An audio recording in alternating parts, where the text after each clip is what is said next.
A kú déédé àsìkò yìí, kókó inú ìwé ìròyìn la mú wá fún yín láti inú àwọn ìwé ìròyìn ilẹ̀ Nàìjíríà. Orúkọ tèmi ni Ọmágbémisọ́lá Ọmọlọ́rọ̀mádé. Àjọ alámòjútó iná mọ̀nàmọ́ná NEC ti ní ìjọba ìpínlẹ̀ kò ní agbára lórí ẹ̀rọ amúnáwá National Grid àti àwọn àgbékalẹ̀ ẹ̀rọ tí ó wà lábẹ́ òfin ìjọba.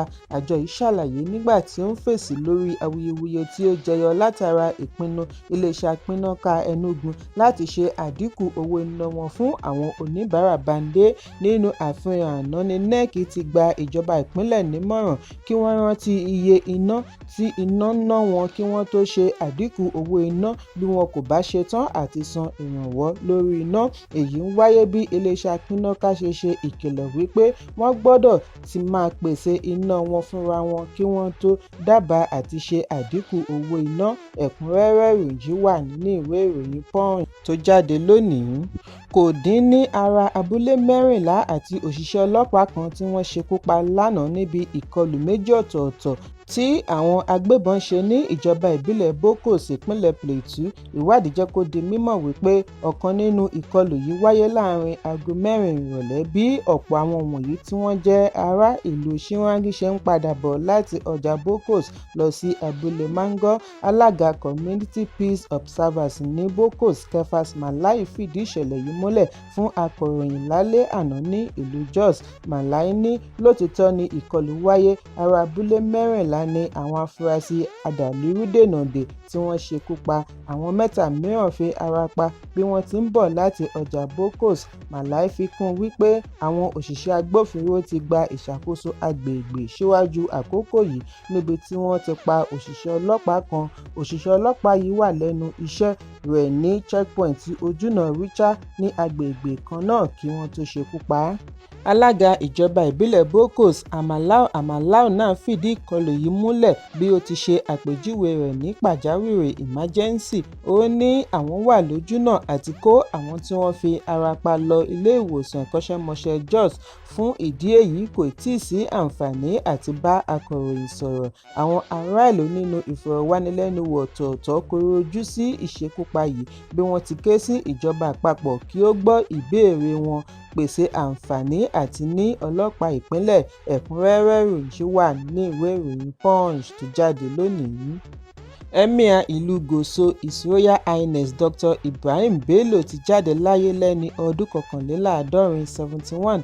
Bello di olóògbé lówùúrọ̀ òní ọjọ́ Ẹtì ní ìlú Àbújá lẹ́yìn àìsàn ọlọ́jọ́ pípẹ́.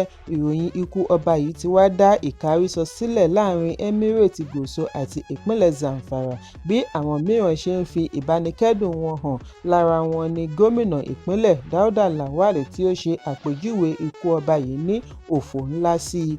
Ẹ̀kúnrẹ́rẹ́ ìròyìn wà ní ìwé ìròyìn Vanguard tó jáde lónìí. Ẹgbẹ́ òṣèlú People's Democratic Party PDP ti kéde ìpàdé gbogbogbò wọn tí yóò wáyé ní ìlú Ìbàdàn ìpínlẹ̀ Ọ̀yọ́. Ìpinnu tí ó ti túbọ̀ mú fàákàjà àárín mínísítà ìlú Àbújá Nyesom Wike àti gómìnà ìpínlẹ̀ Ọ̀yọ́ Ṣèyí Mákindé gbilẹ̀ sí i. Àfihàn yìí wáyé níbi ìpàdé ìgbìmọ̀ òṣìṣẹ́ ẹgbẹ́ tí ó wáyé lánàá ní ìlú Àbújá. Èyí ni ọ̀pọ̀ rí gẹ́gẹ́ bí ìgbìyànjú àti ṣe àlékún àǹfààní tí Mákindé ní láàrin ẹgbẹ́ tako Wike àti àwọn alátìlẹyìn rẹ̀. Níbi ìpàdé ìgbìmọ̀ òṣìṣẹ́ tí adelé alága Ilẹ̀ Adámágún ń darí ni wọ́n ti rí àwọn adarí ńláńlá láti yanjú ìṣòro tó ń da ìṣọ̀kan ẹgbẹ́ láàmú àti ìgbáradì fún ìdìbò ọdún 2027. Níbi ìpàdé àtìlẹ́kùnmọ́ríṣe yìí ni ìgbìmọ̀ òṣìṣẹ́ NEC ti bu ọwọ́ lu ètò timetable fún ìpàdé gbogbogbò tí yóò wáyé ní ọjọ́ 15 àti 16 oṣù kọkànlá ọdún 2025 ní ìlú Ìbàdàn yàtọ̀ sí Kano tí wọ́n fi sí tẹ́lẹ̀ fún oṣù tó ń bọ̀.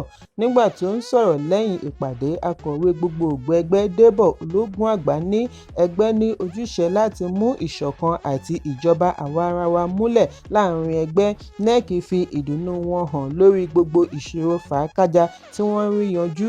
Ó ní èyí ṣe àfihàn ìfẹ́ tí ó ń jọba láàrin ẹgbẹ́, ṣùgbọ́n ìgbésẹ̀ yìí bu iná jó fàákájà àárín Wike àti Mákindé tí wọ́n ti fìgbà kan rí jẹ́ ọ̀rẹ́ kí wọ́n tó sọ ara wọn di orogún nídìí òṣèlú pẹ̀lú ẹ̀sùn ọ̀dàlẹ̀ tí wọ́n fi ń kan ara wọn.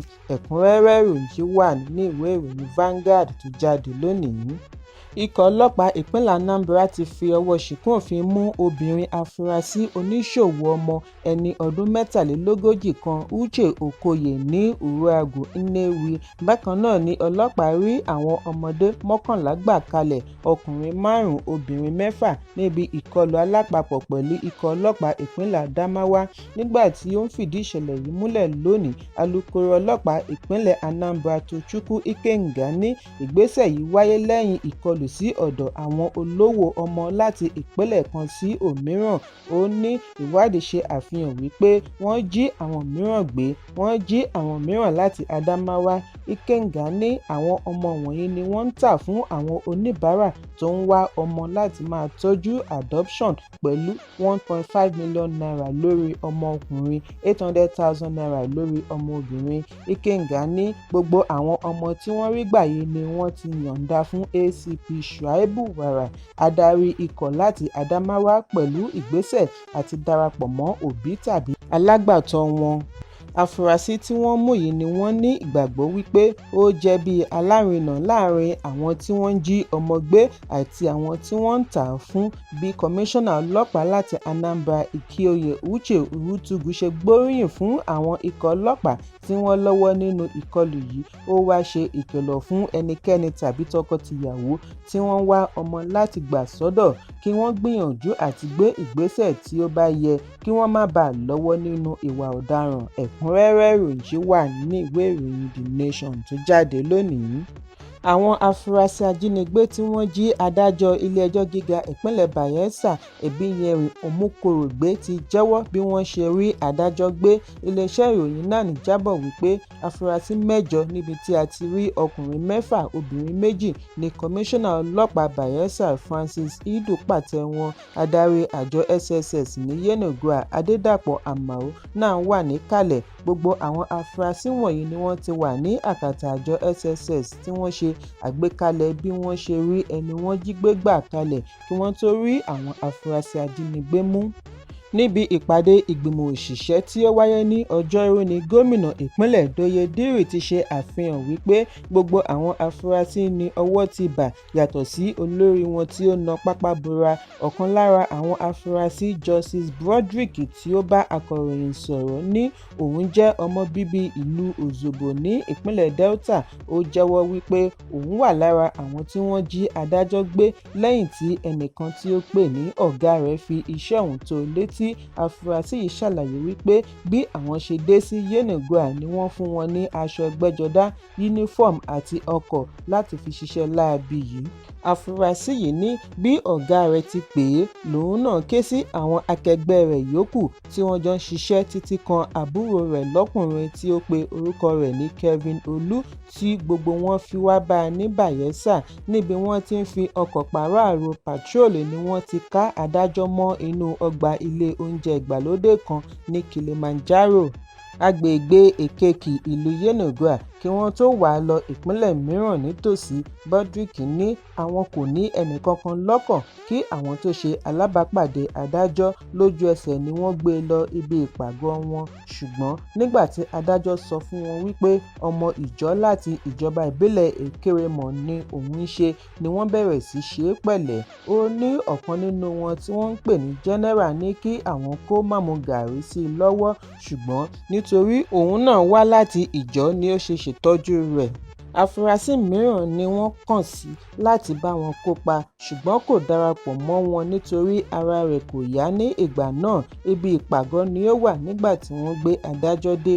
Kọmíṣánná ọlọ́pàá ní bí wọ́n ti fi ọwọ́ ṣìkún òfin mú àwọn afurasí wọ̀nyí jẹ́rìí sí àṣeyọrí ìṣèjọba gómìnà Dìrí lórí ààbò, nítorí gbogbo ìgbà ló máa ń tẹnu mọ́ wípé kí àwọn agbófinró ṣiṣẹ́ papọ̀ kí ìpínlẹ̀ Bayelsa lè bọ́ lọ́wọ́ ìwà ọ̀daràn. Bákan náà ni ó gbóríyìn fún gómìnà lórí bí ó ṣe ń pèsè gbogbo ohun tí wọ́n nílò, pàápàá jùlọ CCTV kámẹ́rà tí wọ́n pèsè káàkiri ìpínlẹ̀ ṣe iyebíye fún àṣeyọrí wọn.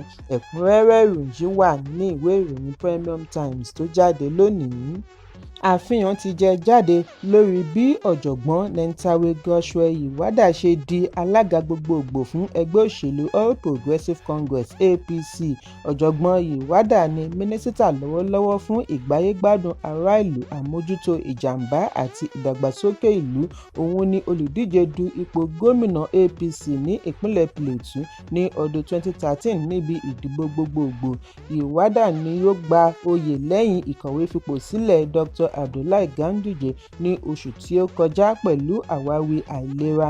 Ìwádìí jẹ́ kó di mímọ̀ wípé Iwada di ẹni àyànfẹ́ láàrin àwọn tí ọ̀rọ̀ kàn tí wọ́n fẹ́ kí ẹlẹ́sìn Kìrìsìtẹ́nì láti gbùngbùn àríwá di alága láti pín ire láre lẹ́yìn tí ààrẹ Bọ́lá Tinubu àti igbákejì rẹ̀ Kashim Shettima tí wọ́n jọ jẹ́ Mùsùlùmí gba ipò.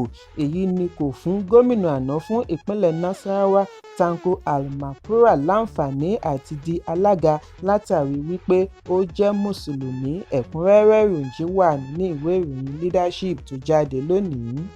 Ọmọbìnrin òṣèré Ìyábọ̀ Òjó Priscilla Òjó àti ọkọ rẹ̀ ìlúmọ̀ọ́ká olórin ará ilẹ̀ Tanzania Juma Jux ti ń retí àkọ́bí ọmọ wọn. Tọkọ-tìyàwó yìí ṣe àfihàn ìròyìn ayọ̀ yìí lórí ẹ̀rọ abánidọ́rẹ̀ẹ́ Instagram pẹ̀lú oríṣiríṣi àwòrán tí ó ṣe àfihàn bí ikùn Priscilla ṣe yọ pẹ̀lú àkọlé Màmá àti Bàbá (Mom and Dad).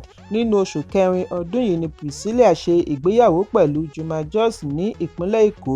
Bí wọ́n ti ń gbáradì fún ọmọ tuntun ni àwọn olólùfẹ́ wọn ń fi ìkíni kú oríire ránṣẹ́ sí wọn. Ẹ̀kúnrẹ́rẹ́ ìròyìn wà ní ìwé ìròyìn The Nation tó jáde lónìí. Kókó inú ìwé ìròyìn tòní kò ní jù báyìí lọ. Ẹ pàdé mi ní ìrọ̀lẹ́ fún àkọ́tún ìròyìn. Kí a tó lọ, ẹ má ṣaláì fi àkíyèsí yín ránṣẹ́ kí ẹ sì bá wa subscribe sójú náà wa lórí YouTube kí kókó inú ìwé ìròyìn lè máa tẹ̀ yín lọ́wọ́ ní kíákíá.